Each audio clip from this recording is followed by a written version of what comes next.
everybody, this is Nate with another Backcountry beer review. I'm with my brother and son on top of Clara Peak in the Jemez Mountains. Not a very prominent peak, but you can see it from so many places in the Espanola Valley, Rio Grande Valley, and mathematically, you figure if you could see a peak from a lot of places, that means you could see a lot of places from that peak. It's definitely true. Just beautiful views from this summit, despite not being a very tall or prominent peak.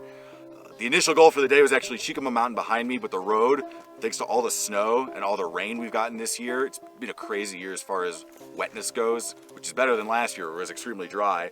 But because of all the weather, I mean, the road was just in awful shape.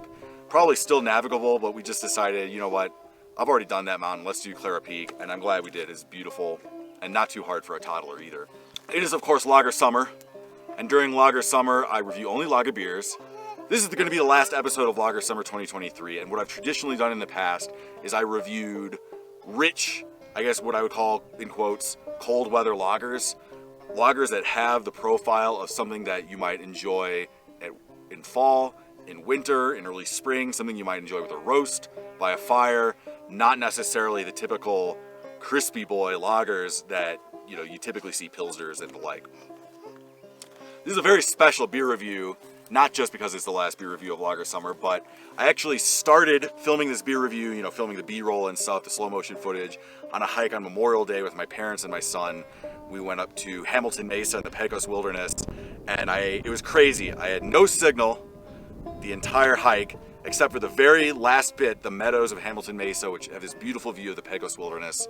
And while I'm up there, I got 1 bar of signal, and I happened to get a call from my wife at that very moment.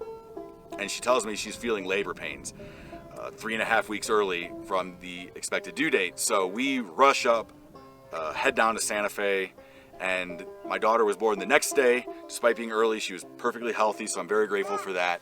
And so this is a beer review that I started when I had 1 kid, and I'm finishing now that I have 2 kids. So it's pretty exciting in that regard. About the beer, this is a Doppelbock by Denton County Brewing Company in Denton, Texas. Doppelbocks, of course, very rich beer style, definitely a lager. This one clocks in at 9.1%, so very hearty right there. Could definitely enjoy this, probably as a meal in and of itself. Denton County Brewing Company. It's funny that my brother is here now. We visited him about 4 weeks ago, and that was when I went to the brewery, tried their beer. They were very, very good. Seemed like a really cool place. And I did try the Doppelbock there, so I do know that it's going to be a good beer. Speaking of which, let's open it up and taste it. All right, time for the sip. Really intensely rich and malty.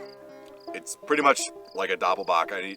I had Doppelbocks that sometimes trend more towards the chocolate. This one really doesn't. This one really, I think, stays in the territory of intensely malty.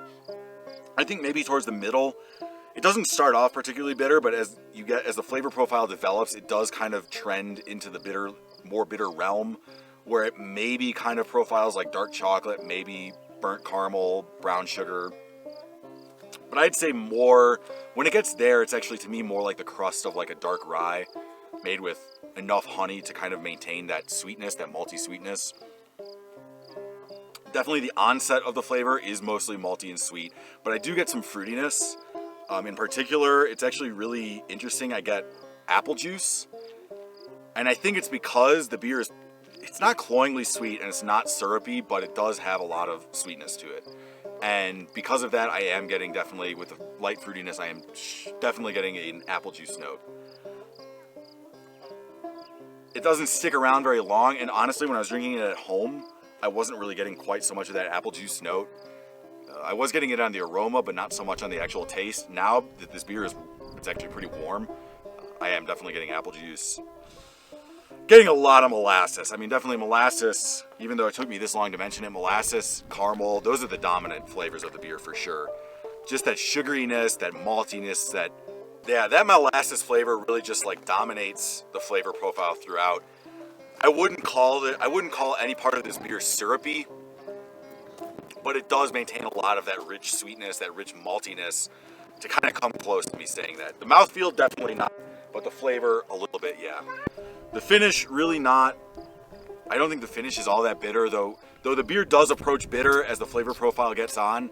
To me, like I said, that's more of like the crust of a rye bread.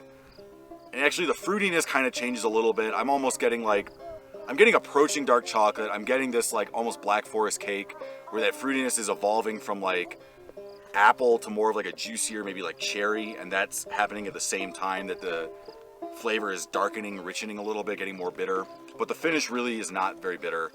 The finish is just, it's certainly there, it's present, but it just kind of, it's pleasant. I think that's gonna be it from me. Thanks for joining me for Lager Summer. Cheers, and have a backcountry beer for me.